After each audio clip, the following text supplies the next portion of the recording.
Yan guys, sa mga gusto malaman yung paano yung wiring ng pag-i-install ng loud horn na may kasamang rapid, tapos stock horn din gumagana. Yan, papakita ko sa inyo yung wiring diagram na ito yung output niya. Kumbaga magbubusina ka sa stock horn, pip pip, tapos mag-switch ka, lilipat mo naman sa loud horn na may kasamang rapid yung papapapapap sa malakas na busina. So ngayon papakita ko sa inyo yung wiring diagram kung paano siya gawin ng tama. Yan guys, kaya kung nakikita nyo, eto, dito tayo lagi magsisimula. Ito yung dating linya nyo ng stock horn. Dito nakakabit yung stock horn nyo dati. Di ba may dalawang wire yan, may positive tsaka negative yan. So ngayon, syempre, susukatin nyo kung nasan yung positive tsaka negative.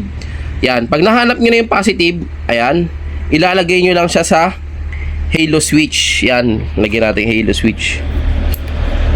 Halo switch.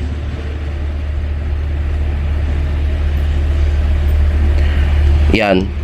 Lalagay natin sa halo switch, sa common ng halo switch yung positive niya. Tapos ngayon naman guys, kunyari naka-standby mode yung halo switch, hindi nyo pa nape-press. Pag pindot nyo ng busina, tutuloy na yung stock horn. Dapat sa normally close nakalagay yung positive ng stock horn. Yan. Then syempre, naka-ground yung negative. Then ngayon naman, pag magpipindot kayo, si-switch naman siya sa yun, yung gusto nyo may rapid na busina, switch naman siya sa loud horn. So ganito lang yung gagawin nyo guys na pag-wiring yan. Ilalagay nyo yung wire nun, yung normally open sa positive ng interrupter relay. Yan, di ba may black and ano yan, red and black. O, lagyan na natin red and black, yan. Di ba may red wire yan, dyan yung lalagay yung wire ng normally open sa halo switch sa interrupter relay. Tapos yung black, i-ground nyo lang din. And ngayon, yung output ng interrupter relay, di ba may isang dalawang dilaw yan?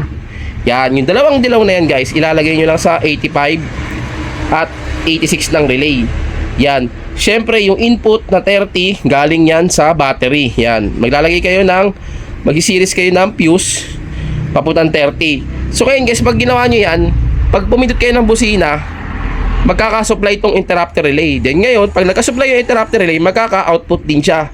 Yun yung papasok sa 85-86 na relay. Ayun yung magpapatrigger sa relay na para kumuha siya ng supply at ibato niya sa 87 at pupunta na yan sa yan, loud horn nyo, yung mga PIA horn nyo. Ganyan lang kasimple. Yung 87 niya pupunta na sa positive ng loud horn. Yan. Syempre, negative niya, ground. Yan. Gagana na siya. May rapid na siya. Yan, sa mga hindi nakakaalam guys, yan, sa mga hindi pa nakakaalam, ayan, kopyahin nyo na lang yung diagram. Yan. So ngayon, para alam nyo na ngayon kung paano mag-wiring ng may stock horn na may kasamang rapid. So yan, sana may nakukuha kayong idea o tip sa diagram na yan. Yan.